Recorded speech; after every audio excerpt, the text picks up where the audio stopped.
Et surtout, que lorsque nous faisons tous nos travaux, que nous ayons en tête une seule chose, l'intérêt suprême de nos populations.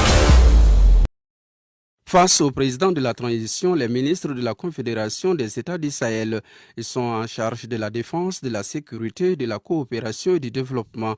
Après les réunions de haut niveau consacrées à la mise en œuvre de la feuille de route, la délégation est venue faire le compte rendu au président Goïta, non moins président de la Confédération des États du Sahel.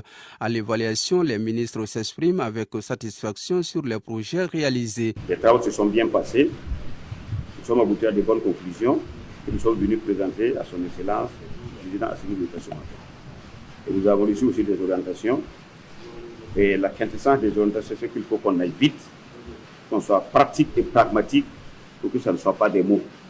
Pour que sur le terrain, beaucoup de choses se fassent pour la consolidation de l'espace AES, pour la structuration de la Confédération des États de l'AES, de sorte à garantir l'indépendance, la souveraineté réelle de notre peuple. Orientés vers le progrès et la prospérité, les pays de l'AES veulent aller vite, c'est-à-dire avancer sans perdre du temps, préservant l'unité supérieure des populations de l'AES. La chose qu'il faut retenir, c'est que nous avons procédé lors de ces travaux à la présentation du nouveau drapeau de l'AES. Un très beau drapeau qui sera mis à la connaissance de tous les peuples de l'AES, que nous allons célébrer le maximum possible.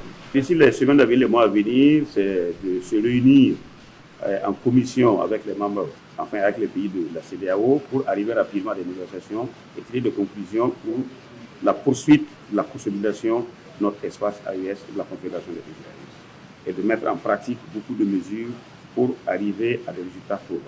Animés par la vision panafricaniste, les trois chefs d'État de l'AES préconisent une approche globale, pragmatique, encourageant les ministres à accélérer la mise en œuvre des projets identifiés dans la feuille de route. Au cours de l'audience, le président Goïta a remis le drapeau de l'AES aux ministres, l'expression de l'unité de notre espace commun.